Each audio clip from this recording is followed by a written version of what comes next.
Jangan pernah tidur membelakangi suamimu. Itu bisikan terakhir tukang pijat buta itu sebelum lari ketakutan dari rumahku. Dia bilang ada hawa kematian di tubuh suamiku yang baru pulang dinas. Aku pikir dia gila. Sampai tengah malam aku terbangun dan melihat suamiku sedang melakukan. Sebelum ceritanya dimulai, silahkan tulis di kolom komentar dari daerah mana saja teman-teman yang menonton cerita ini. Jangan lupa like dan subscribe agar channel ini bisa semakin berkembang dan bisa mempersembahkan cerita yang lebih menarik lagi. Angin sore berhembus pelan menggoyangkan dedaunan di halaman depan rumah yang biasanya terasa asri dan menenangkan. Namun hari ini, suasana terasa berbeda bagi Salma. Jantungnya berdegup lebih kencang dari biasanya, sebuah firasat yang sulit ia jelaskan dengan kata-kata. Ia berdiri di ambang pintu, menunggu taksi yang membawa suaminya berhenti di depan pagar. Sudah 1 bulan penuh Sandi tidak pulang karena urusan dinas luar kota. Selama 5 tahun pernikahan mereka, ini adalah kali pertama Sandi pergi dalam waktu yang begitu lama tanpa sekalipun melakukan panggilan video. Alasannya selalu sama, sinyal yang buruk di lokasi proyek atau kelelahan yang amat sangat setelah seharian bekerja di lapangan. Salma, sebagai istri yang berbakti dan percaya penuh pada suaminya, selalu berusaha memaklumi alasan tersebut meski rindu dan cemas kerap menghantui malam-malam sepinya.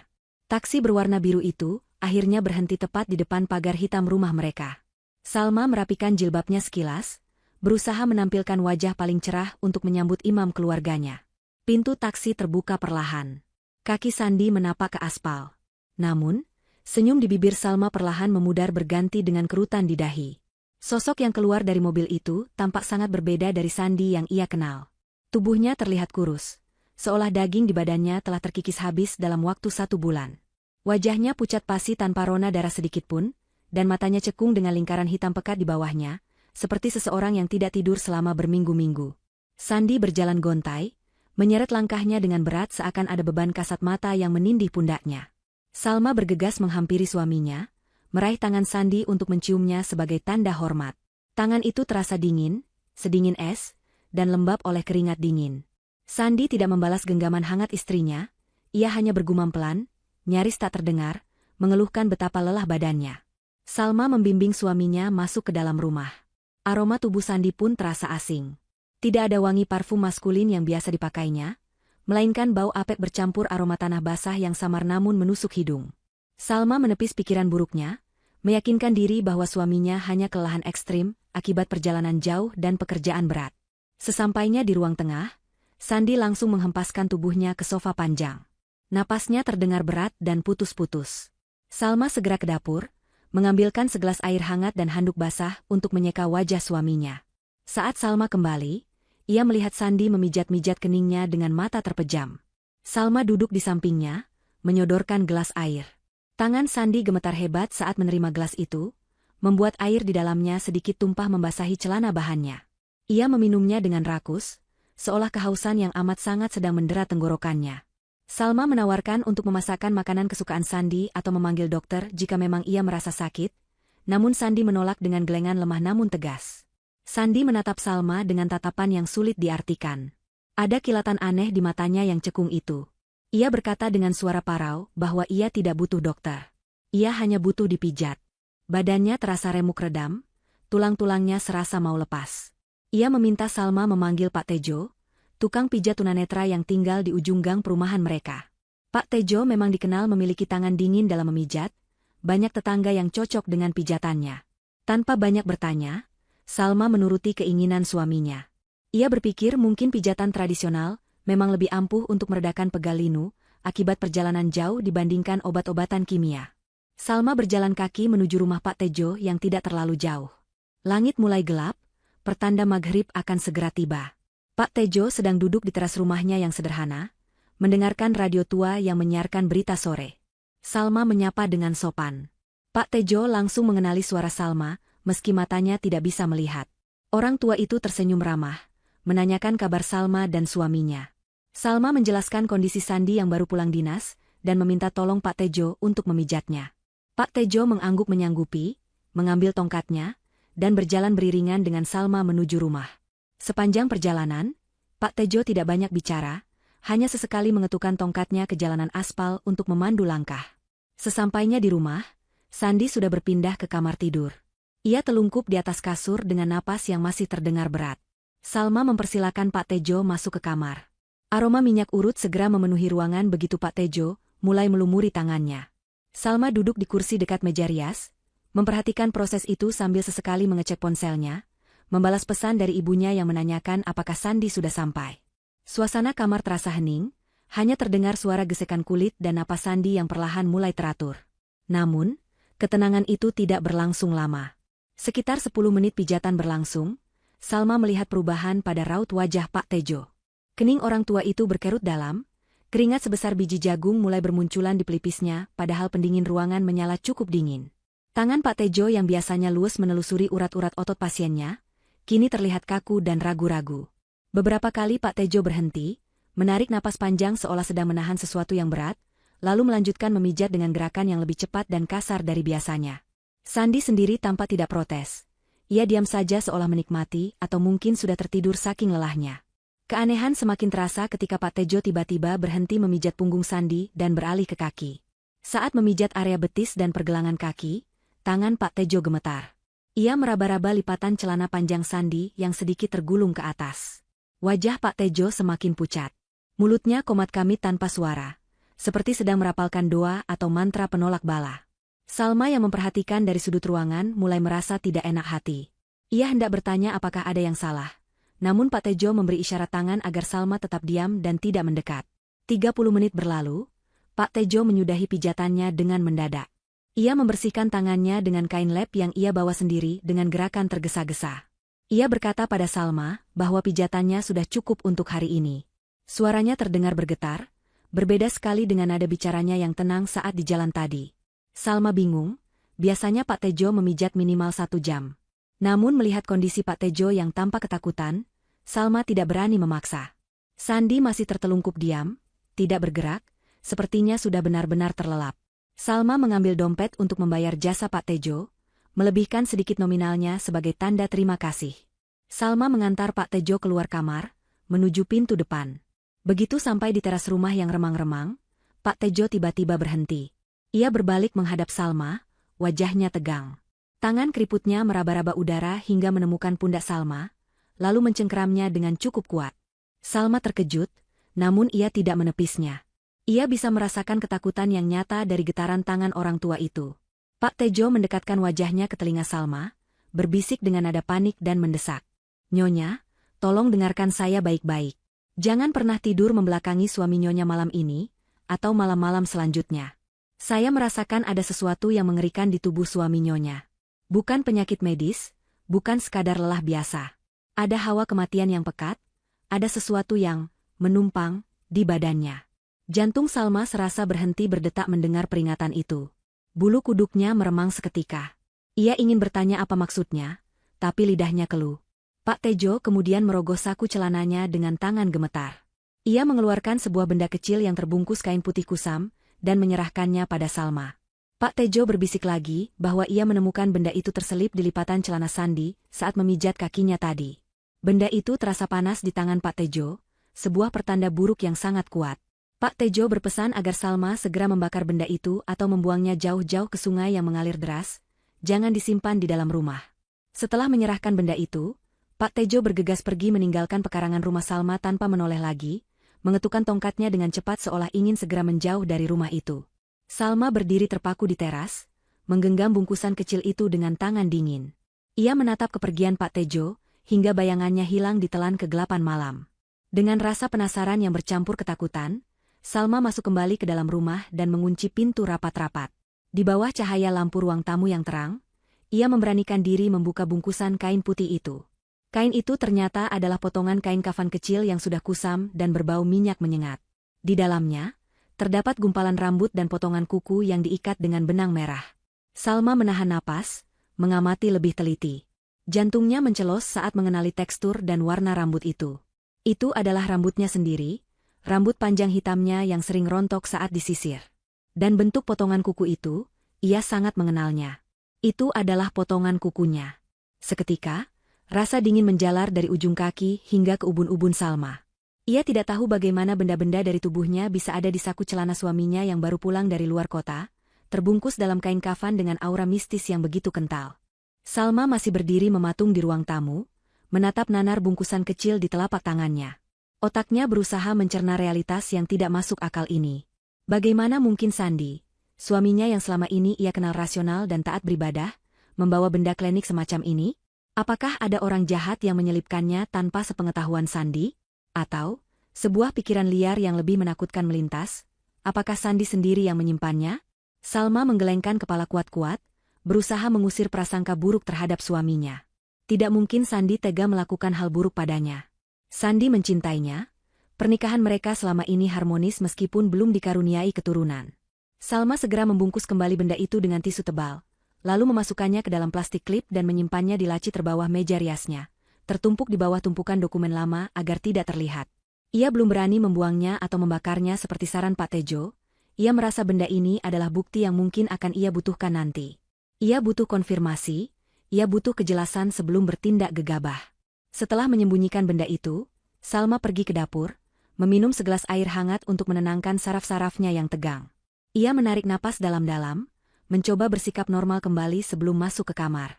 Di dalam kamar, Sandi masih tertidur dengan posisi yang sama, telungkup lengkap dengan pakaian yang dipakainya tadi. Salma mendekat perlahan, duduk di tepi ranjang. Ia membelai lembut rambut suaminya yang terasa agak lengket. Tidak ada respon. Sandi tidur sangat pulas, seperti orang pingsan. Salma memutuskan untuk tidak membangunkan suaminya untuk mandi atau makan malam. Biarlah Sandi istirahat, pikirnya. Salma mengganti pakaiannya dengan baju tidur, membersihkan wajah, dan bersiap untuk istirahat juga. Namun, kata-kata Pak Tejo terus terngiang di telinganya seperti kaset rusak yang diputar berulang-ulang. Jangan pernah tidur membelakangi suamimu. Pukul 11 malam, Salma memadamkan lampu utama kamar, menyisakan lampu tidur yang temaram di sudut ruangan. Ia berbaring di samping Sandi. Rasa kantuk memang menyerang, tapi rasa was-was jauh lebih besar. Ia teringat peringatan Pak Tejo. Dengan hati-hati, Salma memposisikan tidurnya menghadap ke arah Sandi, meskipun biasanya ia lebih nyaman tidur miring ke arah berlawanan. Ia menatap punggung suaminya yang naik turun secara teratur. Suasana kamar hening, hanya terdengar suara jangkrik dari kejauhan dan dengkuran halus Sandi.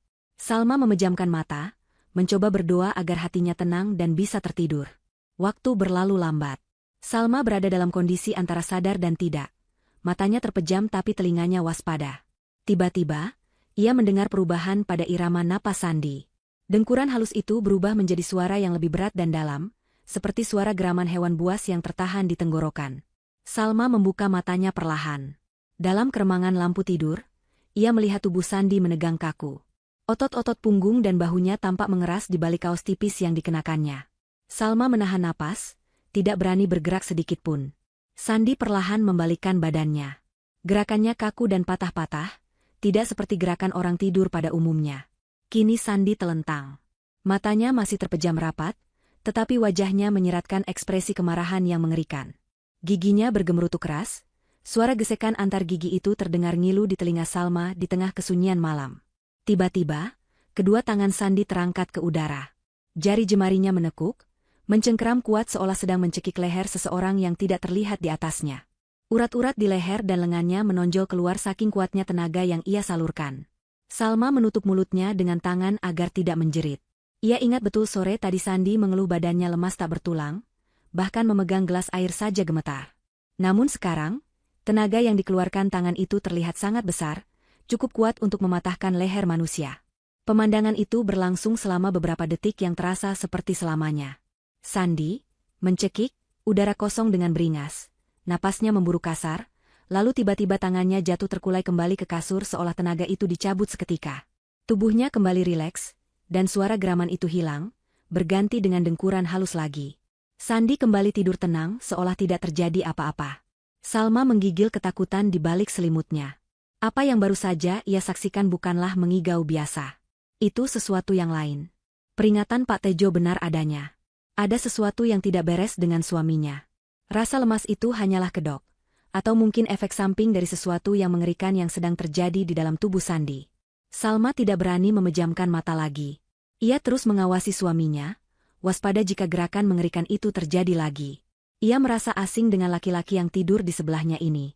Laki-laki yang selama 5 tahun ini ia cintai, kini terasa seperti orang asing yang berbahaya.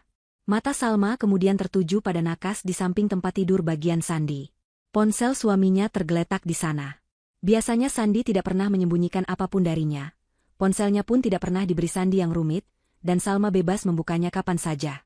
Namun sejak kepulangannya sore tadi, Sandi belum melepaskan ponsel itu dari pandangannya. Baru kali ini ia meletakkannya saat tidur. Dorongan untuk mencari tahu begitu kuat. Dengan gerakan sangat pelan agar kasur tidak berguncang, Salma mengulurkan tangannya melewati tubuh Sandi untuk meraih ponsel itu. Jantungnya berdebar kencang saat jari-jarinya berhasil menyentuh dinginnya layar ponsel. Ia menariknya perlahan. Salma menekan tombol daya. Layar menyala, meminta kode Sandi. Salma mencoba memasukkan tanggal pernikahan mereka, sandi yang selama ini selalu dipakai Sandi. Salah. Layar bergetar menolak. Salma mencoba tanggal lahir Sandi. Salah lagi. Salma mencoba tanggal lahirnya sendiri. Masih salah. Sandi telah mengganti sandi ponselnya dengan kombinasi baru yang tidak Salma ketahui. Kecurigaan Salma semakin menebal menjadi keyakinan bahwa ada rahasia besar yang disembunyikan. Saat Salma hendak meletakkan kembali ponsel itu karena takut Sandi terbangun akibat cahaya layar, tiba-tiba sebuah notifikasi pesan masuk muncul di layar yang terkunci. Pesan itu berasal dari aplikasi pesan instan, dari sebuah kontak yang hanya dinamai dengan inisial satu huruf, F. Jantung Salma serasa berhenti saat membaca pratinjau pesan yang muncul singkat di layar itu, sebelum layarnya kembali gelap. Kalimat itu singkat namun mampu meruntuhkan dunianya dalam sekejap. Apa dia sudah mulai sakit? Jangan lupa ritual malam ini, Mas. Salma membeku. Otaknya berputar cepat menghubungkan semua kejadian. Kondisi fisik Sandi yang aneh, bungkusan berisi rambut dan kukunya, peringatan Pak Tejo, gerakan mencekik saat tidur, dan kini pesan misterius tentang sakit dan ritual. Air mata tanpa sadar menetes membasahi pipi Salma. Ia menyadari satu hal yang menyakitkan. Suaminya tidak sekadar selingkuh, suaminya sedang merencanakan sesuatu yang jahat terhadap dirinya. Kata, sakit, dalam pesan itu jelas merujuk pada dirinya. Mereka menunggu Salma sakit. Dengan tangan gemetar hebat, Salma meletakkan kembali ponsel itu ke nakas dengan sangat hati-hati. Ia membalikkan badannya membelakangi Sandi, melanggar peringatan Pak Tejo sejenak, karena ia tidak sanggup menatap wajah suaminya lagi. Ia menarik selimut sampai menutupi kepala, menahan isak tangis agar tidak terdengar. Malam itu menjadi malam terpanjang dalam hidup Salma. Di sebelahnya, tidur seorang pria yang ternyata adalah musuh dalam selimut. Seseorang yang ia duga sedang berusaha mencelakainya dengan cara yang paling keji. Salma memeluk dirinya sendiri, bertekad dalam hati bahwa ia tidak akan tinggal diam. Ia harus mencari tahu siapa, F, ini dan apa sebenarnya yang mereka rencanakan. Ia harus bertahan hidup, demi dirinya sendiri. Malam itu, di balik air mata, benih keberanian mulai tumbuh di hati Salma yang terluka. Cahaya matahari pagi menerobos masuk melalui celah-celah tirai jendela kamar, namun kehangatannya tidak mampu mengusir hawa dingin yang dirasakan Salma. Saat ia mencoba bangun dari tempat tidur, dunia di sekelilingnya terasa berputar hebat. Kepalanya berdenyut nyeri seolah ada paku yang dipalu perlahan ke dalam tengkoraknya, dan perutnya mual bukan main. Rasa sakit ini datang begitu tiba-tiba dan tidak wajar. Padahal semalam ia tidur cukup awal meski sempat terbangun karena kejadian mengerikan itu. Tubuhnya terasa berat sekali, seakan seluruh tenaganya telah disedot habis oleh sesuatu yang tak kasat mata saat ia terlelap. Salma harus berpegangan pada pinggiran meja rias, hanya untuk bisa berdiri tegak. Ia melihat pantulan wajahnya di cermin, pucat pasi dan layu, persis seperti mayat hidup. Lingkaran hitam di bawah matanya terlihat jelas, padahal ia bukan tipe orang yang mudah terlihat lelah. Kontras yang sangat mencolok terjadi ketika Salma keluar dari kamar dan menuju ruang makan. Di sana, Sandi sudah duduk dengan pakaian rapi, siap untuk pergi. Pria yang kemarin sore pulang dengan kondisi seperti orang sekarat itu kini tampak sangat bugar. Wajahnya segar, kulitnya terlihat lebih cerah, dan matanya berbinar penuh energi. Tidak ada lagi jejak kelelahan atau sakit-sakitan yang ia tunjukkan kemarin. Sandi sedang melahap sarapan nasi goreng buatan asisten rumah tangga dengan sangat lahap, porsi yang jauh lebih besar dari biasanya. Ia bahkan bersenandung kecil sambil mengunyah, seolah hari ini adalah hari paling bahagia dalam hidupnya. Pemandangan ini membuat ulu hati Salma terasa perih. Bagaimana bisa suaminya sembuh total dalam semalam sementara dirinya mendadak sakit parah di saat yang bersamaan? Sandi menoleh saat menyadari kehadiran Salma. Ia tersenyum lebar, senyum yang bagi Salma kini terlihat palsu dan mengerikan. Sandi bertanya dengan nada basa-basi tentang keadaan Salma yang terlihat kurang sehat. Salma menjawab singkat bahwa ia hanya masuk angin biasa. Sandi mengangguk-angguk tanpa simpati yang berarti, lalu segera menghabiskan sisa air minumnya. Ia berpamitan, mengatakan bahwa ia harus segera ke kantor, karena ada laporan mendadak yang harus diselesaikan terkait proyek luar kotanya kemarin. Salma mengerutkan kening dalam hati. Ini hari Minggu. Kantor Sandi tidak pernah mewajibkan lembur di hari libur kecuali ada keadaan darurat besar, dan Sandi tidak pernah terlihat seantusias ini untuk pergi bekerja di hari Minggu. Salma memaksakan senyum tipis dan mengizinkan suaminya pergi, sambil diam-diam merencanakan sesuatu. Begitu mobil Sandi keluar dari garasi dan melaju menjauh, Salma tidak membuang waktu. Meski kepalanya masih pusing, ia segera memesan taksi daring melalui ponselnya. Ia menyambar tas selempang kecil dan mengenakan jilbab instan, tanpa mematut diri di cermin lagi. Tekadnya sudah bulat. Ia harus tahu kemana sebenarnya suaminya pergi. Firasat buruknya mengatakan bahwa kantor hanyalah alibi busuk untuk menutupi kebusukan yang lebih besar. Taksi pesanan Salma datang 5 menit kemudian. Salma meminta pengemudi untuk mengikuti mobil SUV hitam milik suaminya yang masih terlihat di ujung jalan utama kompleks perumahan.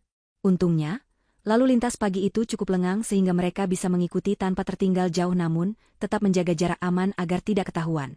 Perjalanan itu membawa mereka keluar dari pusat kota, menuju daerah pinggiran yang kini mulai dipenuhi perumahan-perumahan elit baru. Salma duduk gelisah di kursi belakang, meremas tangannya yang dingin. Keringat dingin terus mengucur di pelipisnya, karena menahan rasa sakit di tubuhnya yang semakin menjadi-jadi. Semakin jauh mereka mengikuti Sandi, semakin sakit pula dada Salma, seolah ada ikatan gaib yang menarik-narik jantungnya. Namun rasa sakit itu justru memicu adrenalinnya untuk terus maju. Ia tidak boleh berhenti sekarang. Setelah hampir 1 jam perjalanan, mobil Sandi berbelok masuk ke sebuah kawasan hunian mewah yang dijaga ketat. Taksi Salma sempat tertahan di gerbang. Namun Salma beralasan ia hendak mengunjungi kerabat di blok yang sama dengan mobil di depannya, sehingga satpam mengizinkannya masuk dengan meninggalkan kartu identitas. Mobil Sandi berhenti di depan sebuah rumah berlantai 2 dengan arsitektur modern yang megah. Halaman depannya luas dan terawat rapi. Salma meminta taksi berhenti agak jauh, terhalang oleh pohon besar yang rimbun di seberang jalan. Dari balik kaca jendela taksi yang gelap, Salma mengintai dengan napas tertahan. Sandi turun dari mobil dengan langkah ringan. Ia tidak memencet bel, melainkan langsung membuka gerbang kecil yang tidak digembok, seolah ia adalah pemilik rumah itu atau setidaknya tamu yang sudah sangat ditunggu. Pintu utama rumah terbuka sebelum Sandi sempat mengetuknya. Keluarlah seorang wanita muda yang cantik dan terawat. Wanita itu mengenakan pakaian santai rumah yang terlihat mahal. Itu adalah Vivi. Salma pernah melihat foto wanita itu sekilas di media sosial teman lama Sandi, namun tidak pernah menyangka hubungannya sejauh ini. Salma mengira ia akan melihat adegan pelukan mesra, atau ciuman rindu layaknya pasangan selingkuh yang sudah lama tidak bertemu. Namun, apa yang terjadi selanjutnya justru membuat darah Salma berdesir ngeri. Tidak ada sentuhan romantis sama sekali. Vivi menyambut Sandi dengan wajah serius dan tatapan tajam. Mereka berdiri di teras depan. Vivi kemudian masuk sebentar dan kembali dengan membawa sebuah gelas berisi cairan hitam pekat. Dari kejauhan, cairan itu terlihat kental seperti kopi, namun Salma yakin itu bukan kopi. Sandi menerima gelas itu dengan tangan sedikit gemetar, bukan karena takut, melainkan seperti pecandu yang sakau melihat obatnya. Tanpa ragu, Sandi menenggak cairan hitam itu sampai habis dalam sekali teguk. Setelah minum, Sandi tampak menarik napas panjang, tubuhnya terlihat semakin tegak dan gagah, seolah baru saja mendapat suntikan tenaga baru. Sandi kemudian kembali ke mobilnya sebentar untuk mengambil sebuah tas kerja. Ia mengeluarkan sebuah map tebal dari dalam tas itu dan menyerahkannya kepada Vivi. Vivi menerima map itu dengan senyum penuh kemenangan yang licik. Ia membuka lembaran demi lembaran dokumen di dalamnya dengan teliti, mengangguk-angguk puas. Salma yang penasaran setengah mati mengeluarkan ponselnya. Ia menggunakan fitur kamera dengan perbesaran maksimal untuk mencoba mengintip apa isi map tersebut. Meski tangannya gemetar, Salma berhasil mendapatkan fokus yang cukup jelas saat Vivi mengangkat salah satu kertas ke arah cahaya matahari untuk membacanya. Layar ponsel Salma menangkap deretan huruf tebal di bagian atas dokumen itu, Surat Kuasa Pengalihan Aset Polis Asuransi Jiwa. Di bawah judul itu, tertulis jelas nama lengkap Salma sebagai pihak yang menyerahkan atau tertanggung. Jantung Salma serasa berhenti berdetak. Ponsel di tangannya nyaris terjatuh. Itu bukan sekadar perselingkuhan biasa karena nafsu. Ini adalah rencana pembunuhan terencana dan perampokan harta secara sistematis. Sandi dan Vivi sedang mempersiapkan segala sesuatunya untuk mengambil alih semua harta benda yang sebagian besar adalah warisan dari orang tua Salma, tepat setelah Salma mati. Dan melihat kondisi tubuhnya yang tiba-tiba sakit aneh hari ini, Salma sadar kematian itu sedang mereka pancing untuk datang secepat mungkin. Sandi bukan sedang bekerja lembur demi keluarga, ia sedang bekerja keras untuk menyingkirkan istrinya demi wanita lain dan harta. Salma merasa mual yang tak tertahankan. Air matanya tidak keluar, rasa sakit dan pengkhianatan ini terlalu dalam untuk diwakili oleh air mata. Ia kini merasakan amarah yang membakar, mengalahkan rasa takutnya. Ia meminta supir taksi untuk segera putar balik dan membawanya pulang. Ia sudah melihat cukup banyak. Ia tidak akan melabrak mereka sekarang. Itu tindakan bodoh yang hanya akan membuat mereka waspada. Salma butuh strategi. Ia butuh bantuan orang yang mengerti apa yang sebenarnya terjadi pada tubuhnya. Sepanjang perjalanan pulang, Salma memegang perutnya yang sakit sambil menatap jalanan dengan tatapan kosong namun tajam. Perang telah dimulai, dan Salma bersumpah ia tidak akan menjadi pihak yang kalah. Sesampainya di rumah, Salma tidak langsung beristirahat meski tubuhnya berteriak minta dibaringkan. Rasa sakit di kepalanya semakin menjadi-jadi, seolah ada jarum-jarum halus yang menusuk otak setiap kali ia melangkah. Namun, prioritas utamanya sekarang bukanlah istirahat, melainkan jawaban. Ia segera berjalan kaki menuju rumah Pak Tejo dengan sisa tenaganya. Siang itu terik matahari terasa membakar kulit. Namun anehnya Salma merasa kedinginan sampai menggigil. Langkah kakinya berat, beberapa kali ia hampir terjatuh karena keseimbangannya terganggu. Tetangga yang berpapasan dengannya menyapa dengan khawatir melihat wajah pucat Salma. Namun Salma hanya membalas dengan anggukan lemah tanpa menghentikan langkahnya. Tiba di rumah Pak Tejo, pintu depan rumah sederhana itu terbuka lebar. Pak Tejo sedang duduk bersila di ruang tamu, seolah sudah menunggu kedatangan tamu. Belum sempat Salma mengucapkan salam, Pak Tejo sudah bersuara lantang dari dalam, menyuruh Salma segera masuk dan menutup pintu rapat-rapat. Salma menurut, ia masuk dan duduk di kursi kayu di hadapan Pak Tejo. Napas Salma memburu. Pak Tejo tidak perlu melihat untuk tahu kondisi Salma. Ia memalingkan wajahnya ke arah Salma, keningnya berkerut dalam, ekspresi wajahnya campuran antara kasihan dan marah. Pak Tejo berkata tanpa basa-basi bahwa aura Salma saat ini sangat redup, nyaris padam, tertutup oleh kabut hitam pekat yang menyelimuti seluruh tubuhnya. Salma menceritakan semua yang ia alami sejak bangun tidur, rasa sakit yang mendadak, kebugaran Sandi yang tidak wajar, hingga apa yang ia lihat di rumah Vivi tadi. Pak Tejo mendengarkan dengan seksama sambil mengangguk-angguk prihatin. Setelah Salma selesai bercerita, Pak Tejo menghela napas panjang. Ia menjelaskan bahwa bungkusan kain kafan berisi rambut dan kuku yang ia temukan kemarin adalah media, tukar nyawa, atau dalam ilmu hitam dikenal sebagai tumbal pesugihan. Pak Tejo menjelaskan bahwa Sandi dan Vivi telah melakukan perjanjian dengan kekuatan gelap untuk mendapatkan kekayaan instan dan kejayaan yang tidak akan habis. Namun, penunggu, yang memberikan kekayaan itu meminta bayaran nyawa manusia yang paling dekat dengan pelaku, yaitu istri sahnya sendiri. Pak Tejo melanjutkan penjelasannya tentang fenomena aneh kemarin. Alasan kenapa Sandi pulang dengan tubuh lemas tak bertulang dan wajah seperti mayat adalah karena saat itu Sandi sedang membawa penyakit, kiriman dari ritual yang mereka lakukan. Tubuh Sandi dijadikan wadah sementara untuk menampung energi negatif dan penyakit gaib tersebut. Ritual pijat kemarin sebenarnya adalah momen krusial di mana energi negatif itu berpindah dari tubuh Sandi ke target utamanya, yaitu Salma, melalui kontak fisik dan keberadaan benda klinik itu di dekat mereka. Itulah sebabnya Sandi mendadak bugar pagi ini sementara Salma ambruk. Energi kehidupan Salma sedang disedot perlahan untuk memberi makan jin pesugihan itu, dan sebagai gantinya, penyakit gaib ditanamkan ke tubuh Salma agar kematiannya nanti terlihat wajar secara medis, seperti serangan jantung atau kegagalan organ mendadak. Salma gemetar mendengar penjelasan itu. Ia merasa ngeri membayangkan suaminya sendiri rela menjadikannya wadah penyakit demi uang dan wanita lain. Salma bertanya dengan suara parau, apakah ada cara untuk menghentikannya. Ia tidak mau mati konyol seperti ini. Pak Tejo mengangguk tegas. Ia berkata bahwa ikatan ritual ini belum sempurna, karena Salma belum meninggal. Masih ada kesempatan untuk memutusnya dan membalikkan keadaan. Pak Tejo kemudian berdiri, berjalan tertatih menuju lemari tua di sudut ruangan. Ia mengambil sebotol air mineral yang masih disegel, dan sebuah kantong kecil berisi garam kasar. Pak Tejo kembali duduk dan mulai membacakan doa-doa khusus pada air dan garam tersebut. Mulutnya berkomat-kamit dengan cepat, peluh bercucuran di dahinya meski ia hanya duduk diam. Suasana ruangan mendadak terasa padat dan berat, membuat bulu kuduk Salma meremang. Setelah beberapa menit, Pak Tejo meniup botol air itu 3 kali dan menyerahkannya kepada Salma. Ia menginstruksikan Salma untuk menaburkan garam itu di sekeliling tempat tidurnya nanti sore sebelum matahari terbenam, dan meminum air doa itu tepat sebelum tidur malam ini. Air itu, kata Pak Tejo, sudah diisi dengan energi, pagar diri, yang akan menolak segala bentuk serangan gaib yang mencoba masuk atau menyerap energi Salma. Pak Tejo mencondongkan tubuhnya, wajahnya menjadi sangat serius saat memberikan peringatan terakhir. Ia berkata bahwa jika Salma meminum air itu dan memagar dirinya malam ini, proses transfer penyakit itu akan gagal total. Energi jahat yang sudah dikirim oleh Sandi dan Vivi tidak akan bisa masuk ke tubuh Salma, dan karena sifat energi hitam itu harus ada tempat bernaung, ia akan memantul balik ke pengirimnya dengan kekuatan 2 kali lipat. Pak Tejo menatap mata Salma dengan mata butanya yang seolah menembus jiwa, mengatakan bahwa bukti nyata dari keberhasilan perlawanan ini akan terlihat nanti malam. Jika Sandi tiba-tiba sakit parah, muntah darah, atau kejang-kejang, itu artinya penyakit yang seharusnya mematikan Salma telah kembali menyerang tuannya sendiri. Salma menggenggam botol air itu erat-erat.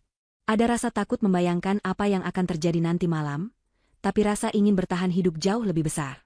Pak Tejo berpesan agar Salma harus kuat mental. Sandi mungkin akan terlihat sangat menderita, dan sebagai istri, naluri Salma pasti ingin menolong. Tapi Pak Tejo melarang keras Salma untuk menyentuh Sandi saat serangan balik itu terjadi, apalagi membantunya dengan obat atau pijatan, karena itu bisa membuat energi hitam itu melompat kembali ke Salma. Salma harus tega, harus membiarkan karma bekerja. Salma mengangguk paham. Ia berterima kasih pada Pak Tejo dan pamit pulang. Perjalanan pulang terasa berbeda. Meski tubuhnya masih sakit, hati Salma kini memiliki perisai. Ia bukan lagi korban yang pasrah menunggu ajal. Ia memegang kunci untuk membalikkan takdirnya. Sesampainya di rumah, Salma melihat mobil Sandi sudah terparkir kembali di garasi. Suaminya sudah pulang lebih awal dari yang ia duga. Salma menarik napas panjang, memasang wajah lemas seolah ia masih sakit parah. Sebuah sandiwara yang sebenarnya tidak sulit dilakukan karena fisiknya memang lemah. Ia masuk ke dalam rumah, siap menghadapi malam penentuan yang akan menjadi mimpi buruk bagi suaminya, namun menjadi awal kebebasan baginya. Salma menyembunyikan botol air dan garam itu di balik bajunya, melangkah masuk dengan tatapan yang menyiratkan perang dingin. Matahari mulai terbenam, menyisakan langit senja yang suram di ufuk barat. Di dalam rumah, suasana terasa begitu mencekam bagi Salma, meskipun lampu-lampu ruangan telah dinyalakan dengan terang. Salma berusaha mengatur napasnya yang memburu setiap kali ia berpapasan dengan Sandi.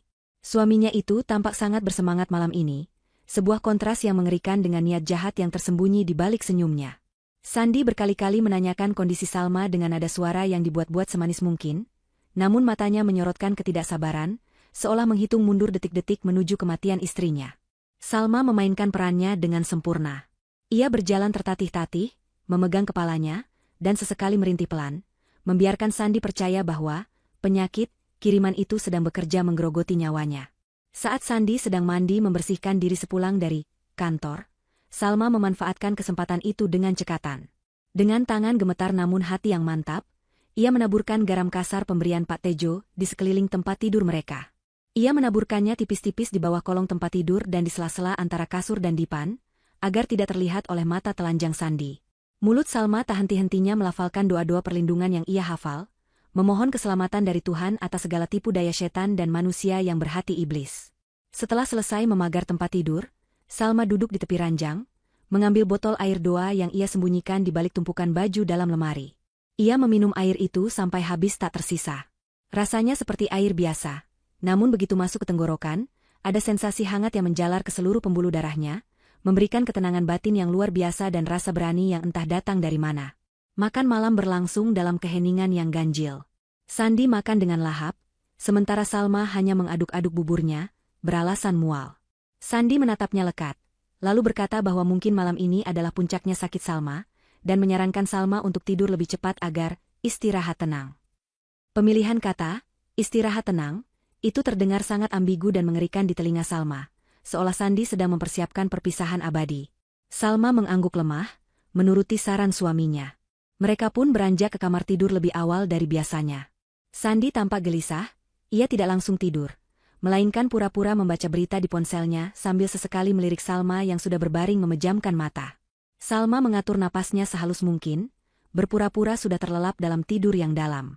Jarum jam di dinding terus berdetak, merangkak perlahan menuju tengah malam. Suasana kompleks perumahan sudah sunyi senyap. Sandi akhirnya mematikan lampu utama dan menyisakan lampu tidur. Ia berbaring di samping Salma. Salma merasakan tubuh Sandi menegang, sama seperti malam sebelumnya. Namun kali ini, Salma tidak takut.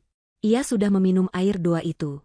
Ia merasakan ada lapisan energi tipis namun kuat yang menyelimuti kulitnya, seperti perisai gaib yang siap menghalau serangan apapun. Tepat pukul 12 malam, suhu udara di kamar mendadak turun drastis. Hawa dingin yang menusuk tulang menyergap ruangan, membuat kaca jendela berembun. Salma merasakan ada tekanan berat di dadanya, seolah ada tangan raksasa yang mencoba menindihnya, namun tekanan itu tidak bisa menyentuh kulitnya. Tekanan itu tertahan di udara, berjarak beberapa senti dari tubuhnya, terhalang oleh pagar diri yang sudah ia bangun. Tiba-tiba, terdengar suara mendesis keras, seperti air yang menetes ke atas besi panas. Salma membuka matanya sedikit dan melihat pemandangan yang tak akan pernah ia lupakan. Bayangan hitam samar yang melayang di atas tubuhnya tampak terpental hebat, seolah menabrak tembok beton yang tak terlihat. Detik berikutnya, keheningan malam pecah oleh jeritan kesakitan dari sampingnya. Sandi, yang tadinya berbaring menunggu hasil ritualnya, tiba-tiba bangun dan mengejang hebat. Ia mencengkeram dadanya sendiri, matanya melotot seakan hendak keluar dari rongganya. Mulutnya ternganga lebar, namun bukan suara napas yang keluar, melainkan suara tersedak yang mengerikan. Sandi melompat turun dari tempat tidur, terhuyung-huyung menabrak nakas hingga lampu tidur terjatuh dan pecah berantakan. Ia berlari menuju kamar mandi yang ada di dalam kamar tidur. Salma duduk terpaku di atas kasur, jantungnya berdegup kencang melihat bukti nyata ucapan Pak Tejo. Dari dalam kamar mandi, terdengar suara muntah yang sangat keras dan menyakitkan. Bukan muntah biasa, suaranya seperti seseorang yang sedang memuntahkan isi perutnya secara paksa. Hoek, aar greg. Erangan Sandi menggema memantul di dinding keramik kamar mandi. Salma memberanikan diri turun dari kasur, melangkah pelan mendekati pintu kamar mandi yang terbuka setengah. Di bawah cahaya lampu neon kamar mandi yang putih menyilaukan, Salma melihat suaminya berlutut di depan kloset. Sandi mencengkeram pinggiran kloset dengan tangan yang memutih. Dari mulutnya, keluar cairan kental berwarna hitam pekat bercampur darah segar. Bau anyir dan busuk seketika memenuhi ruangan, bau yang sama dengan bungkusan kain kafan yang Salma temukan kemarin. Sandi terbatuk-batuk hebat, wajahnya merah pada menahan sakit yang luar biasa di organ dalamnya. Ia menepuk-nepuk dadanya, berusaha mengeluarkan sesuatu yang menyumbat tenggorokannya. Akhirnya, sebuah benda keras keluar dari mulutnya dan jatuh berdenting ke dalam lubang kloset. Salma menyipitkan mata dan melihat benda itu adalah sebuah paku berkarat yang bengkok. Salma menutup mulutnya menahan ngeri. Sandi lemas, ia bersandar ke dinding kamar mandi dengan napas tersengal-sengal. Keringat dingin membasahi seluruh tubuhnya. Sandi menatap nanar ke arah muntahannya sendiri, ekspresi wajahnya campuran antara bingung dan ketakutan setengah mati. Ia tidak mengerti apa yang terjadi. Seharusnya Salma yang muntah darah malam ini, seharusnya Salma yang sekarat, kenapa justru dia yang merasakan sakit luar biasa ini? Sandi mencoba berdiri, namun kakinya gemetar hebat, hingga ia kembali terduduk di lantai yang dingin. Ia meraba perutnya yang terasa panas, seperti dibakar api dari dalam. Dalam kondisi panik dan kesakitan, logika Sandi menjadi tumpul. Ia merogoh saku celana tidurnya, mengambil ponsel dengan tangan yang berlumuran sisa muntahan darah. Jari-jarinya yang gemetar mendial nomor panggilan cepat. Salma bersembunyi di balik lemari pakaian, mengintip dari celah sempit, menyiapkan fitur perekam suara di ponselnya yang sejak tadi ia genggam. Terdengar nada sambung beberapa kali sebelum akhirnya panggilan itu diangkat. Sandi tidak menunggu sapaan dari seberang, ia langsung berteriak dengan suara parau yang penuh amarah dan kepanikan. Vivi, ini gagal, semuanya berantakan, tumbalnya menolak. Arg, sakit sekali. Vi, perutku seperti dicabik-cabik. Kenapa bisa berbalik begini? Kau bilang dukun itu ampuh. Cepat tanya pada orang pintarmu itu, kita harus lakukan sesuatu. Istriku masih hidup, dia malah tidur nyenyak. Aku yang kena imbasnya. Kita butuh cara yang lebih kasar, aku tidak peduli lagi. Habisi dia secepatnya atau aku yang akan mati konyol dimakan sumpahku sendiri. Sandi membanting ponselnya ke lantai kamar mandi saking frustrasinya, lalu kembali muntah darah hitam. Salma mematikan rekaman di ponselnya dengan tangan dingin. Ia menyimpan bukti itu baik-baik. Air matanya menetes, bukan karena sedih, tapi karena kemarahan yang memuncak. Pengakuan itu sudah lebih dari cukup. Suaminya baru saja mengakui secara gamblang bahwa ia menginginkan kematian Salma. Salma mundur perlahan kembali ke tempat tidur, berpura-pura baru terbangun karena suara gaduh. Ia harus berakting kaget dan khawatir melihat kondisi suaminya, menyembunyikan seringai kemenangan di balik wajah polosnya. Perang ini baru saja dimenangkan satu babak oleh Salma. Sinar matahari pagi tidak mampu menghangatkan dinginnya hubungan di dalam rumah itu. Sandi terbaring lemah di sofa ruang tengah, wajahnya pucat pasi seperti mayat, jauh lebih buruk daripada saat ia baru pulang dinas kemarin. Matanya cekung dan bibirnya pecah-pecah. Kejadian tadi malam benar-benar menguras energi kehidupannya. Namun, meski fisiknya hancur, sorot matanya memancarkan dendam yang membara. Ia menatap Salma yang sedang menyapu lantai dengan tatapan curiga, mencoba mencari tahu apakah istrinya itu memiliki pegangan atau hanya keberuntungan semata. Salma, di sisi lain, bersikap seolah-olah kejadian semalam adalah serangan penyakit medis biasa. Ia merawat Sandi dengan telaten, membuatkan bubur dan teh hangat, sebuah bentuk pengabdian yang sebenarnya adalah strategi untuk mengulur waktu dan mengumpulkan bukti lebih banyak. Saat Sandi tertidur karena kelelahan setelah meminum obat pereda nyeri dari apotek, Salma mengambil kesempatan untuk memeriksa pakaian yang dikenakan Sandi kemarin. Ia membawa tumpukan baju kotor itu ke ruang cuci di belakang. Salma memeriksa saku celana bahan dan jas kerja suaminya satu persatu dengan teliti. Ia tidak mencari uang atau rokok, ia mencari petunjuk. Di saku dalam jas kerja Sandi, jari Salma menyentuh secari kertas kecil yang terlipat rapi. Hatinya berdebar kencang saat membuka lipatan kertas itu. Itu adalah struk belanja dari sebuah toko bahan kimia yang letaknya cukup jauh di luar kota, tertanggal kemarin siang, saat Sandi pamit pergi sebentar setelah dari rumah Vivi. Mata Salma terbelalak membaca daftar barang yang dibeli. Tidak banyak, hanya satu item, namun cukup untuk membuat darahnya mendidih. Arsenik trioksida, bubuk. Di bawahnya tertulis catatan tangan kecil dengan tinta merah, mungkin tulisan penjualnya atau tulisan Sandi sendiri sebagai pengingat dosis, setengah sendok teh, tidak berbau, tidak berasa. Salma menutup mulutnya menahan jeritan. Mereka benar-benar sudah buntu. Karena serangan gaib gagal total dan justru memakan tuan, Sandi dan Vivi beralih ke cara konvensional yang lebih brutal dan cepat. Racun. Mereka tidak mau menunggu lagi. Mereka ingin Salma mati secepat mungkin sebelum Sandi semakin parah terkena karma pesugihan itu. Salma segera memfoto struk itu dan mengirimkannya kepada Ibu Wardah, pengacara senior sahabat mendiang ayahnya yang sudah ia hubungi kemarin sore secara diam-diam. Tidak lama kemudian, ponsel Salma bergetar. Ibu Wardah menelepon. Salma mengangkatnya di kamar mandi sambil menyalakan keran air agar suaranya tersamar. Ibu Wardah terdengar sangat khawatir namun tetap profesional. Ia mengatakan bahwa bukti rekaman suara semalam dan foto struk racun ini sudah cukup kuat untuk menjerat Sandi dan Vivi atas tuduhan percobaan pembunuhan berencana. Namun, untuk menangkap mereka secara telak dan memastikan mereka mendapat hukuman maksimal tanpa celah hukum, polisi membutuhkan bukti, aksi nyata. Mereka harus tertangkap tangan saat sedang mencoba melakukan pembunuhan itu. Salma, dengarkan ibu, suara Ibu Wardah terdengar tegas. Ini sangat berbahaya, tapi ini satu-satunya cara untuk menghentikan mereka selamanya. Kau harus membiarkan Sandi melakukan aksinya. Jangan makan atau minum apapun yang dia berikan, tapi biarkan dia berpikir kau akan memakannya. Kami akan bersiap di sekitar rumahmu. Pasang kamera tersembunyi di ruang makan. Begitu dia menyajikan racun itu adalah bukti pamungkas. Salma menyetujui rencana berbahaya itu dengan suara gemetar. Ia menutup telepon, menarik napas panjang, dan membasuh wajahnya. Ia keluar dari kamar mandi, siap menghadapi sandiwara maut yang mungkin akan terjadi nanti malam.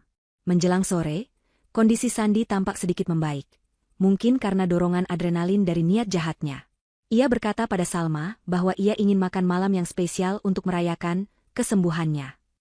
Sandi bersikeras akan membeli makanan dari luar, menolak masakan rumah. Ia pamit pergi sebentar dengan mobilnya, meninggalkan Salma yang sedang menyiapkan kamera kecil tersembunyi di sela-sela hiasan bunga di meja makan, yang terhubung langsung ke ponsel Ibu Wardah. 1 jam kemudian, Sandi pulang membawa bungkusan makanan yang aromanya sangat menggoda. Sop buntut. Itu adalah makanan kesukaan Salma. Sandi menata meja makan dengan rapi, mengambil mangkuk dan sendok. Salma memperhatikan dari sudut mata bagaimana gerak-gerik Sandi di dapur. Punggung suaminya menghalangi pandangan Salma ke arah mangkuk. Tangan Sandi bergerak cepat memasukkan sesuatu dari saku celananya ke dalam salah satu mangkuk sop yang kuahnya masih panas mengepul, lalu mengaduknya dengan cepat. Bubuk itu larut seketika tanpa sisa, persis seperti catatan di struk itu, tidak berbau, tidak berasa, dan mematikan.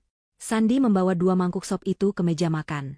Ia meletakkan 1 mangkuk tepat di hadapan Salma dengan senyum lebar yang dipaksakan, sementara mangkuk miliknya diletakkan di sisi lain. Ayo makan, sayang. Kamu terlihat pucat, butuh asupan gizi yang banyak. Sop ini enak sekali, kuahnya kental, ujar Sandi dengan nada membujuk yang berlebihan. Matanya lekat menatap mangkuk di depan Salma, seolah mendesak agar sendok pertama segera masuk ke mulut istrinya. Salma duduk perlahan, jantungnya berdegup kencang seirama dengan detak jarum jam. Ia tahu, di dalam kuah sop yang harum rempah itu, terkandung maut yang siap merenggut nyawanya dalam hitungan menit. Salma mengangkat sendoknya, mengambil kuah dan potongan daging. Tangan Sandi di bawah meja tampak mengepal tegang, menanti momen itu. Salma mendekatkan sendok ke bibirnya, uap panas menerpa wajahnya. Ia melirik Sandi sekilas, melihat keringat dingin mengalir di pelipis suaminya. Sandi menahan napas, matanya berbinar gila menanti kematian istrinya. Namun, tepat sebelum sendok itu menyentuh bibir, Salma menjatuhkan sendoknya dengan sengaja hingga menimbulkan suara denting keras yang mengejutkan. "Aduh, tanganku lemah sekali, Mas," keluh Salma sambil memegang pergelangan tangannya, berakting seolah penyakitnya kambuh. Ia melihat kekecewaan yang nyata di wajah Sandi, namun suaminya itu dengan cepat menutupinya dan mengambilkan sendok baru. "Tidak apa-apa, pelan-pelan saja. Sini Mas suapi," kata Sandi, bangkit dari kursinya dan mengambil alih mangkuk itu. Ia menyendokkan kuah beracun itu dan menyodorkannya langsung ke mulut Salma secara paksa. "Ayo, buka mulutnya. Sedikit saja, supaya kamu cepat sembuh. Habis ini kamu tidak akan merasakan sakit lagi selamanya." Kalimat itu terdengar seperti vonis mati. Sendok itu semakin dekat, mendesak bibir Salma yang terkatup rapat. Di luar rumah, tim polisi dan Ibu Wardah menahan napas menyaksikan siaran langsung dari kamera tersembunyi, siap untuk mendobrak masuk jika Salma benar-benar dalam bahaya fatal. Namun Salma punya rencana lain untuk membuktikan racun itu tanpa harus meminumnya. Ia menatap mata suaminya dalam-dalam, mengumpulkan keberanian terakhir untuk membalikan keadaan dalam satu gerakan yang akan menghancurkan sandiwara Sandi seketika. Suasana di ruang makan terasa begitu padat dan mencekam, seolah udara di sekitarnya telah berubah menjadi timah cair yang berat. Sendok berisi kuah sop buntut yang beracun itu, hanya berjarak beberapa sentimeter dari bibir Salma. Uap panasnya menerpa wajah, membawa aroma rempah yang menggugah selera namun menyembunyikan maut yang mematikan. Salma menatap mata Sandi yang melebar penuh harap. Mata yang dulu selalu menatapnya dengan cinta namun kini dipenuhi kegilaan dan ketidaksabaran untuk melihatnya meregang nyawa. Jantung Salma berdegup kencang, memompa adrenalin ke seluruh tubuhnya. Ia tahu ia tidak boleh menelan setetes pun cairan itu. Jika racun itu adalah arsenik seperti yang tertulis di struk, kematiannya akan sangat menyakitkan dan cepat. Salma harus bertindak sekarang, atau tidak sama sekali. Dengan gerakan yang diperhitungkan matang-matang namun terlihat alami, Salma tiba-tiba menyentakkan tangannya seolah tersengat aliran listrik. Tubuhnya kejang sesaat, sebuah akting refleks yang ia buat-buat untuk meniru gejala penyakit saraf. Tangannya menepis mangkuk yang dipegang Sandi dengan keras. "Mas, tanganku kram," jerit Salma histeris. Mangkuk keramik itu terlempar dari genggaman Sandi, melayang sesaat di udara sebelum menghantam lantai ubin dengan suara pecah yang memekakan telinga. Prang! Kuah sop yang panas dan kental muncrat ke segala arah, membasahi lantai, kaki meja, hingga ujung celana Sandi. Daging dan sayuran berserakan di antara pecahan beling yang tajam. Aroma kuah sop seketika memenuhi ruangan, kini bercampur dengan bau amis yang samar dari ketegangan yang memuncak. Sandi terlonjak kaget, mundur beberapa langkah untuk menghindari cipratan kuah. Wajahnya merah padam, campuran antara kaget dan kemarahan yang luar biasa, karena rencananya gagal tepat di detik terakhir. Ia menatap nanar ke arah lantai, melihat senjata pembunuhnya kini terbuang percuma menjadi sampah. Sebelum Sandi sempat membentak atau memarahi Salma, terdengar suara mengeong dari arah pintu belakang yang setengah terbuka. Seekor kucing liar berbulu belang, yang memang sering berkeliaran di sekitar dapur untuk mencari sisa makanan, masuk dengan langkah cepat karena terpancing aroma daging sop yang kuat. Kucing itu dengan sigap mendekati genangan kuah sop di lantai, dan mulai menjilatinya dengan lahap sebelum siapapun sempat mengusirnya. Sandi panik bukan main. Ia tahu persis apa isi kuah itu. Ia bergerak hendak menendang kucing itu agar menjauh, namun terlambat. Kucing itu sudah menelan beberapa jilatan besar kuah sop yang telah bercampur bubuk arsenik. Efeknya ternyata jauh lebih cepat dan mengerikan dari yang Sandi bayangkan. Belum sampai 1 menit, kucing itu tiba-tiba berhenti makan. Tubuhnya menegang kaku, bulu-bulunya berdiri tegak. Suara meongannya berubah menjadi jeritan melengking yang menyayat hati, seperti suara bayi yang kesakitan. Kucing itu mulai kejang-kejang hebat di lantai, mulutnya berbusa putih bercampur darah. Tubuh kecil itu menggelepar, menabrak kaki meja dan kursi dengan suara gedebuk yang keras, matanya melotot seolah hendak keluar, hingga akhirnya diam tak bergerak lagi.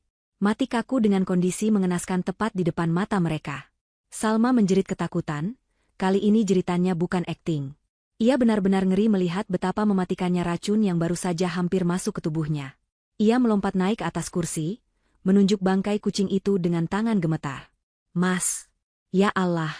Lihat itu! Kucingnya mati! Kucingnya mati setelah makan sop itu.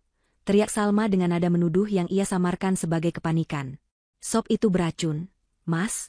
Penjualnya pasti memakai bahan busuk atau ada yang meracuninya. Kalau aku tadi memakannya, aku pasti sudah mati seperti kucing itu. Ya Tuhan, Mas hampir membunuhku. Salma menangis histeris, memojokkan Sandi dengan logika yang tak bisa dibantah. Sandi berdiri mematung, wajahnya pucat pasi seperti kertas. Keringat dingin sebesar biji jagung bercucuran di dahinya. Ia tidak bisa menyangkal. Bukti kejahatannya tergeletak kaku di lantai. Jika ia membela diri atau menyalahkan Salma, itu akan terlihat sangat mencurigakan. Sandi terpaksa menelan kemarahannya dan ikut dalam sandiwara itu. Dengan tangan gemetar, ia mencoba menenangkan Salma, berkata terbata-bata bahwa mungkin penjual sop itu memang tidak higienis atau menggunakan racun tikus di warungnya yang tidak sengaja masuk ke panci. Alibi yang bodoh, tapi hanya itu yang bisa ia ucapkan saat ini. Sandi segera mengambil kantong plastik hitam besar, memungut bangkai kucing dan pecahan mangkuk itu dengan tergesa-gesa, seolah ingin segera melenyapkan bukti kegagalannya sebelum ada orang lain yang melihat. Ia membawa bungkusan itu keluar rumah, membuangnya ke tong sampah di ujung jalan, jauh dari rumah mereka. Malam itu, suasana rumah menjadi sangat canggung. Sandi tidak berani lagi menawarkan makanan atau minuman apapun. Ia tampak frustrasi dan ketakutan. Ketakutan karena rencananya gagal lagi, dan frustrasi karena Salma masih hidup dan sehat. Saat Sandi sedang mandi untuk membersihkan diri dari keringat dinginnya, ponselnya yang tergeletak di nakas bergetar. Sebuah pesan masuk dari Vivi. Salma yang sejak tadi waspada, segera menyambar ponsel itu. Ia tahu Sandinya karena ia sempat mengintip saat Sandi membukanya kemarin sore. Dengan tangan cekatan, Salma membuka pesan Vivi yang berbunyi, "Bagaimana? Sudah beres? Aku sudah siapkan dokumen asuransinya untuk kita klaim besok." Salma tersenyum dingin membaca pesan itu. Ia tidak menghapusnya. Sebaliknya, ia mengetik balasan dengan meniru gaya bahasa Sandi, memanfaatkan kemarahan Vivi untuk memancing wanita itu masuk ke dalam perangkap. Salma mengetik, "Gagal lagi." Dia menumpahkan makanannya. "Aku tidak sanggup lagi, Vi." Tanganku gemetar terus. "Kamu saja yang kesini." Dia sudah sangat lemah, hanya terbaring di kamar. "Habisi dia malam besok. Aku akan buka pintu belakang. Pastikan tidak ada jejak." Salma mengirim pesan itu dan segera menghapus jejak pengiriman di menu send items agar Sandi tidak curiga. Tidak lama kemudian, balasan Vivi masuk, "Dasar laki-laki tidak berguna. Baik, besok malam aku yang akan membereskannya. Pastikan dia tidur sendiri di kamar. Aku akan buat seolah-olah dia bunuh diri." Salma membaca pesan itu dengan jantung berdebar. Jebakan telah terpasang. Ia meletakkan kembali ponsel Sandi di posisi semula. Besok malam akan menjadi akhir dari segalanya. Salma kembali berbaring di tempat tidur, memeluk guling erat-erat. Ia tidak tidur malam itu. Pikirannya sibuk menyusun strategi bersama Ibu Wardah yang terus ia update kondisinya lewat pesan singkat di ponselnya sendiri yang ia sembunyikan di balik bantal. Salma tahu, besok ia harus berakting sebaik mungkin. Ia akan membiarkan Vivi masuk ke dalam kandang singa yang telah ia siapkan. Malam ini, Salma bukan lagi istri yang lemah. Ia adalah seorang wanita yang sedang memperjuangkan nyawa dan harga dirinya. Dan ia bersumpah, mereka berdua akan membayar mahal untuk setiap tetes air mata dan rasa sakit yang ia rasakan. Hari berganti malam dengan terasa sangat lambat bagi Salma. Sepanjang hari, ia berpura-pura semakin sakit. Ia hanya berdiam diri di kamar, menolak makan dan minum dengan alasan perutnya sakit hebat akibat trauma kejadian sop buntut semalam. Sandi, yang mengira Salma benar-benar sakit karena efek kumulatif, santet, yang tertunda atau stres, membiarkannya begitu saja. Sandi tampak lebih tenang hari ini. Mungkin karena ia tahu Vivi akan mengambil alih pekerjaan kotor ini nanti malam. Sandi beberapa kali mengecek pintu belakang, memastikan engselnya sudah diminyaki agar tidak berderit saat dibuka. Ia tidak sadar bahwa setiap gerak-geriknya diawasi oleh kamera tersembunyi yang sudah dipasang Salma di berbagai sudut strategis rumah, di ruang tamu, ruang tengah, dan lorong menuju kamar utama. Tepat pukul 9 malam, Sandi masuk ke kamar dan melihat Salma terbaring diam di bawah selimut tebal. Lampu kamar sengaja diredupkan. "Tidurlah yang nyenyak," bisik Sandi dingin, tanpa sedikit pun rasa bersalah. Ia lalu keluar kamar dan duduk di ruang tamu, menunggu kedatangan selingkuhannya. Salma membuka matanya begitu pintu tertutup. Ia tidak tidur. Ia sudah bersiap. Di balik selimutnya, Salma tidak mengenakan daster lusuh seperti orang sakit, melainkan pakaian terbaiknya. Sebuah gamis panjang yang elegan dengan potongan sederhana namun berkelas, dan jilbab yang ia tata rapi menutup dada. Ia telah meminum air doa Pak Tejo lagi sore tadi, memastikan mental dan spiritualnya berada di puncak kekuatan. Di telinganya, terpasang AirPods kecil nirkabel yang terhubung dengan ponsel Ibu Wardah, memungkinkannya mendengar aba-aba dari luar. Pukul 10 malam kurang 10 menit, sebuah mobil sedan mewah berhenti pelan di depan rumah. Mesin dimatikan. Pintu mobil tertutup nyaris tanpa suara. Vivi melangkah turun. Ia mengenakan pakaian serba hitam, mungkin agar terlihat samar di kegelapan, namun aura keangkuhannya tetap memancar kuat. Vivi berjalan melenggang masuk melalui pintu samping yang tidak dikunci Sandi. Ia masuk ruang tamu dengan langkah percaya diri, seolah ia adalah nyonya rumah yang baru pulang dari pesta. Sandi menyambutnya dengan wajah tegang. "Pelankan suaramu," desis Sandi sambil menunjuk ke arah kamar utama. Dia ada di dalam, sepertinya sudah pingsan atau tidur mati. Vivi mendengus meremehkan. Ia melempar tas tangannya ke sofa dengan kasar. "Kau ini benar-benar payah, Sandi. Urusan satu wanita lemah saja tidak becus," cibir Vivi dengan suara yang cukup keras, tidak peduli peringatan Sandi. Vivi berjalan mengelilingi ruang tamu, menyentuh barang-barang pajangan milik Salma dengan tatapan jijik seolah ingin segera membuangnya. "Malam ini harus selesai. Aku sudah bawa suntikan berisi dosis tinggi obat penenang. Kita suntikan paksa, lalu kita gantung dia di kamar mandi. Polisi akan mengira dia depresi karena sakit menahun dan bunuh diri. Warisan jatuh ke tanganmu, asuransi cair, dan kita bisa menikah bulan depan di Eropa." Sandi tampak ragu sejenak, wajahnya pucat. "Apa harus sekejam itu, Vi? Maksudku digantung?" tanyanya dengan suara bergetar. Vivi menatap Sandi tajam, matanya berkilat jahat. "Jangan jadi pengecut sekarang. Kau sendiri yang bilang ingin dia mati supaya kita bisa bebas, kan? Kau yang kirim santet itu duluan, kau yang beli racun itu kemarin. Jangan sok suci sekarang hanya karena kau takut melihat mayat. Ingat harta itu, Sandi. Rumah ini, tanah warisan ayahnya, deposito, semuanya milik kita kalau dia mati malam ini. Atau kau mau miskin selamanya bersamanya?" Pengakuan itu meluncur mulus dari mulut Vivi dan Sandi, terekam jelas oleh kamera tersembunyi dan disaksikan langsung oleh Ibu Wardah serta tim kepolisian yang berada di dalam mobil van pengintai tak jauh dari rumah. Itu adalah bukti telak. Niat jahat, perencanaan pembunuhan, dan motif harta, semuanya terucap gamblang tanpa paksaan. Di dalam kamar, Salma mendengar semuanya lewat celah pintu. Hatinya sakit mendengar betapa murahnya nyawanya di mata mereka, namun rasa sakit itu segera berganti dengan amarah yang membara. "Ini saatnya." Vivi mengeluarkan sebuah alat suntik dari sakunya. "Minggir, biar aku yang selesaikan. Di mana kamarnya?" Vivi melangkah mantap menuju lorong kamar. Sandi mengikutinya dari belakang dengan langkah berat. Saat Vivi hendak memegang gagang pintu kamar Salma, tiba-tiba pintu itu terbuka lebar dari dalam dengan keras. Brak! Vivi terlonjak kaget, mundur beberapa langkah saking terkejutnya. Sandi hampir menabrak punggung Vivi. Di ambang pintu, berdiri Salma. Ia berdiri tegak, gagah, dan anggun. Tidak ada jejak wanita sakit, lemah, atau sekarat yang mereka bayangkan. Wajah Salma segar bugar, tatapan matanya tajam menusuk, memancarkan kewibawaan yang membuat nyali siapapun ciut. Ia melipat kedua tangannya di dada, menatap Vivi dan Sandi bergantian dengan senyum sinis yang dingin. "Selamat datang, Vivi. Terima kasih sudah datang jauh-jauh hanya untuk mengakui semua rencana busuk kalian di rumahku," ucap Salma dengan suara lantang dan jelas, bergema di seluruh ruangan.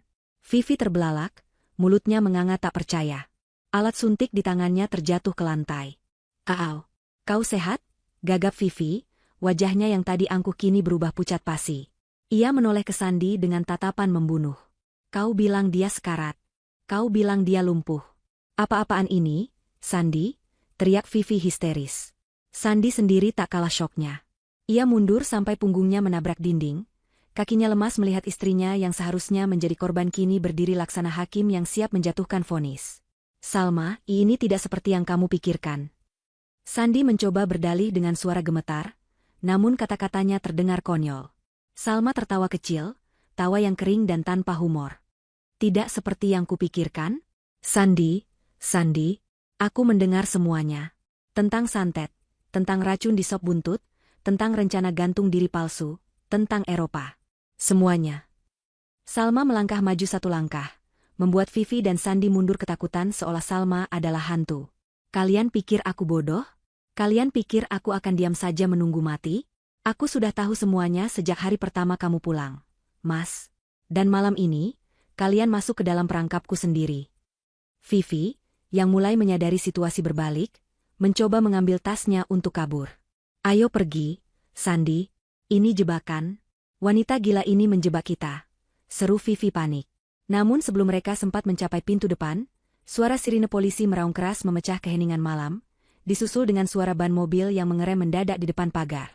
Lampu biru merah menyilaukan menembus kaca jendela ruang tamu. Jangan bergerak.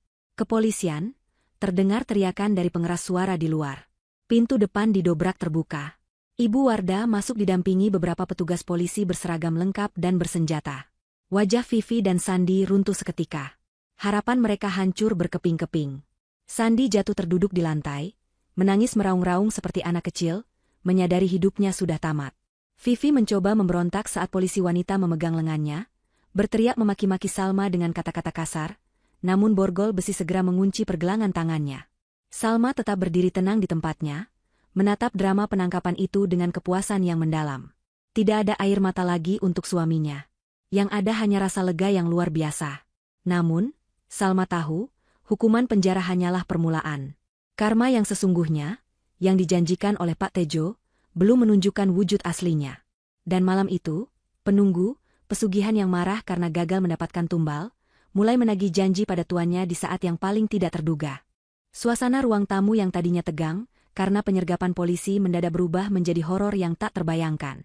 Petugas kepolisian baru saja memasangkan borgol besi di pergelangan tangan Sandi dan Vivi, membacakan hak-hak mereka sebagai tersangka dengan nada formal dan tegas.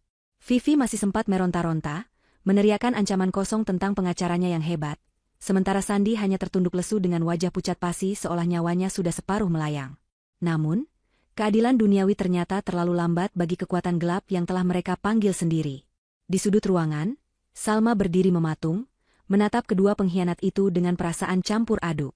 Ia teringat pesan Pak Tejo bahwa jika energi jahat itu gagal mengenai sasaran, ia akan memantul balik kepada pengirimnya dengan kekuatan berlipat ganda.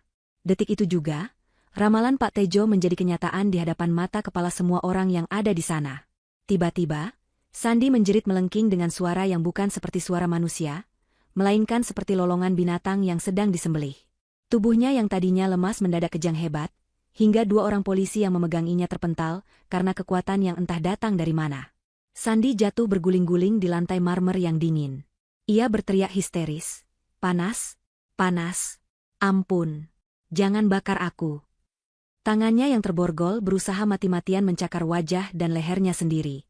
Kuku-kukunya merobek kulit hingga darah segar mengucur deras.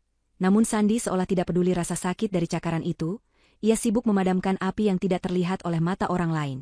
Bagi Sandi, kulitnya serasa disiram minyak mendidih. Setiap pori-porinya melepuh dimakan api neraka dunia.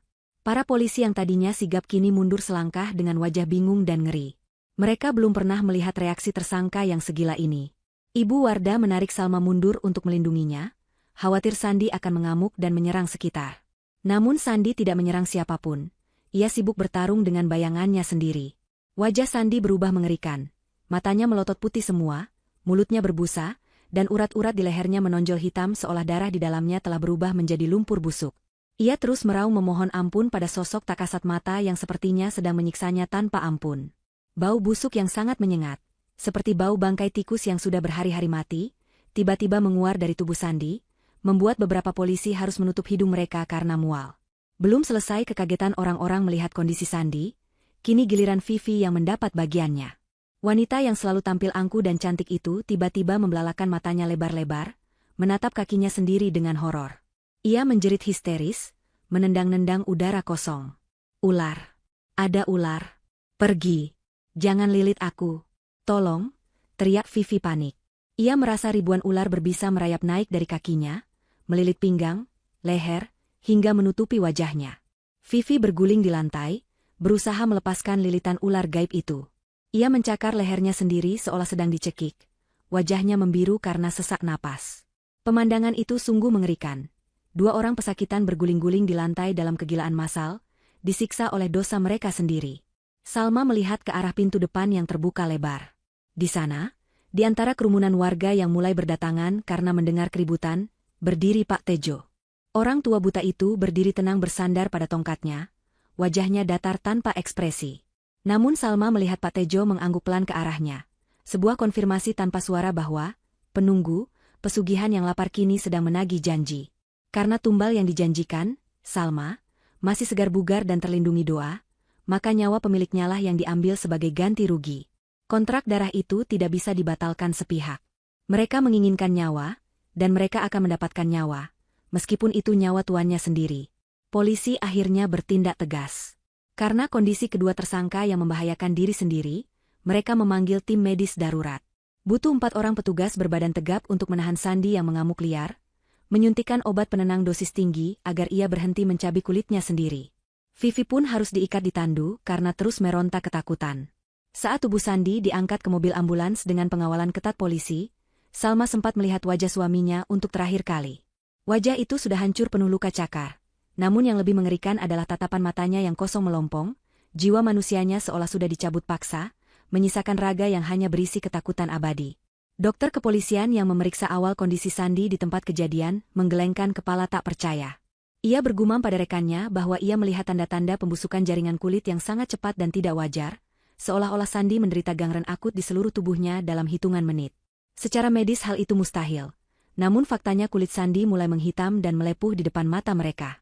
Tidak ada penjelasan ilmiah untuk karma sekejam ini. Salma mengelus dadanya, bersyukur ia selamat dari rencana jahat mereka. Malam itu, rumah mewah yang menjadi saksi bisu pengkhianatan itu akhirnya bersih. Para penjahat telah dibawa pergi, bukan hanya menuju penjara besi, tapi menuju penjara kegilaan yang tak ada kuncinya. Ibu Wardah memeluk pundak Salma erat-erat, memberikan kekuatan. Sebagai pengacara yang sudah puluhan tahun menangani kasus kriminal, ia mengaku belum pernah melihat kejadian semengerikan ini. Keadilan Tuhan turun tangan langsung sebelum palu hakim diketuk. Salma tidak merasa sedih, air matanya sudah kering. Yang ia rasakan hanyalah kelegaan yang luar biasa, seolah beban ribuan ton baru saja diangkat dari pundaknya. Ia menatap langit malam yang bersih tanpa awan, menyadari bahwa mulai detik ini, hidupnya adalah miliknya kembali sepenuhnya. 1 bulan telah berlalu sejak malam tragedi itu, namun rasanya seperti seumur hidup yang baru bagi Salma. Pagi ini udara terasa begitu segar, jauh lebih ringan dibandingkan hari-hari kelabu yang dulu ia jalani. Salma duduk di kursi pengadilan agama dengan tenang, didampingi oleh Ibu Wardah yang setia di sampingnya. Hakim baru saja mengetuk palu 3 kali, suara ketukan yang paling merdu di telinga Salma. Putusan cerai telah sah. Salma resmi berpisah dari Sandi. Tidak ada tuntutan harta gono gini yang rumit, karena bukti kejahatan Sandi sangat mutlak. Berkat bantuan Ibu Wardah yang gigih, seluruh aset yang sempat coba dialihkan oleh Sandi dan Vivi, berhasil dibatalkan demi hukum dan kembali sepenuhnya menjadi hak milik Salma. Kabar mengenai nasib Sandi dan Vivi pun sudah sampai ke telinga Salma, menjadi penutup bab yang kelam ini. Sandi tidak pernah sampai ke sel penjara biasa. Kondisi kejiwaannya dinyatakan rusak permanen oleh tim dokter ahli jiwa. Ia kini mendekam di bangsal isolasi sebuah rumah sakit jiwa dengan pengamanan maksimal. Kabarnya, setiap malam Sandi selalu berteriak ketakutan, memohon ampun pada bayangan hitam yang terus menyiksanya. Kulitnya tidak pernah sembuh benar. Selalu muncul luka-luka baru yang bernanah entah dari mana, membuat para perawat pun ngeri mendekatinya. Ia hidup dalam neraka dunia yang ia ciptakan sendiri, terkurung dalam tubuh yang membusuk perlahan dan pikiran yang tersiksa, tanpa ada harapan sembuh. Nasib Vivi pun tak kalah menyedihkan. Meskipun ia tidak separah Sandi, vonis penjara belasan tahun atas percobaan pembunuhan berencana sudah dijatuhkan. Di dalam penjara, kecantikan yang dulu ia banggakan lenyap tak berbekas. Wajahnya menjadi tua dan layu dalam waktu singkat karena stres berat. Ia sering ditemukan berbicara sendiri di sudut sel, masih dihantui halusinasi ular yang melilit lehernya. Harta yang ia kejar mati-matian tidak ia dapatkan sepeser pun. Justru ia kehilangan segalanya. Masa muda, kebebasan, dan kewarasan. Karma telah membayar lunas setiap niat jahat yang mereka tanam.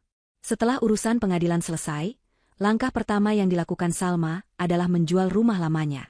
Rumah itu terlalu banyak menyimpan kenangan buruk dan sisa-sisa energi negatif yang tidak ingin ia rasakan lagi. Dengan uang hasil penjualan rumah dan aset-aset lainnya yang telah cair, Salma membeli sebuah rumah baru di kawasan yang lebih asri, jauh dari hiruk-pikuk kota, dekat dengan pegunungan yang sejuk. Rumah yang sederhana namun memiliki halaman luas penuh bunga dan jendela-jendela besar yang membiarkan cahaya matahari masuk dengan leluasa. Disinilah Salma memulai lembaran baru hidupnya, lembaran yang bersih tanpa noda pengkhianatan. Sore itu, langit berwarna jingga keemasan yang indah. Salma duduk santai di teras belakang rumah barunya, menikmati semilir angin pegunungan yang menyejukkan wajah. Di atas meja kecil di hadapannya, terhidang 2 cangkir teh hangat aroma melati dan sepiring pisang goreng yang masih mengepul. Di kursi sebelahnya, duduk Pak Tejo. Orang tua itu tampak sangat menikmati suasana damai di rumah baru Salma. Sejak kejadian itu, Salma menganggap Pak Tejo seperti ayah angkatnya sendiri. Ia sering mengajak Pak Tejo berkunjung, menjamin kehidupan masa tua penyelamatnya itu agar lebih layak dan nyaman. Salma menyesap teh hangatnya perlahan, merasakan kedamaian yang menjalar ke seluruh tubuhnya. Dulu ia berpikir bahwa kebahagiaan seorang wanita terletak pada suami, namun kini ia sadar bahwa kebahagiaan sejati ada pada ketenangan hati dan kemandirian. Ia sehat, ia kaya raya dari hasil mempertahankan haknya, dan yang paling penting, ia bebas. Tidak ada lagi rasa takut tidur membelakangi siapapun. Tidak ada lagi kecurigaan. Salma kini adalah wanita yang kuat, yang mampu berdiri di atas kakinya sendiri dan melawan badai apapun yang menerpa. Pak Tejo meletakkan cangkir tehnya, lalu tersenyum bijak ke arah Salma meski matanya tidak melihat. Ia berkata pelan bahwa aura Salma kini bersinar sangat terang, berwarna emas kemerahan, tanda keberuntungan dan kebahagiaan yang melimpah. Kabut hitam yang dulu menyelimutinya sudah hilang tak berbekas. Salma tersenyum mendengar perkataan itu. Ia memandang ke arah matahari terbenam, mengucapkan syukur yang tak terhingga kepada Tuhan yang telah melindunginya dan menunjukkan jalan kebenaran. Cerita hidup Salma adalah bukti nyata bahwa kejahatan mungkin bisa menang sesaat dengan cara curang, tapi kebenaran akan selalu menemukan jalannya untuk membalas, seringkali dengan cara yang tak terduga. Salma menutup matanya sejenak, menghirup aroma bunga yang terbawa angin, lalu membukanya kembali dengan tatapan penuh harapan menyongsong masa depan.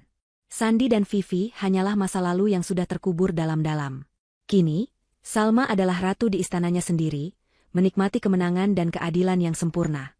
Dan di sanalah cerita berakhir, bukan dengan air mata kesedihan, melainkan dengan senyuman puas seorang pemenang.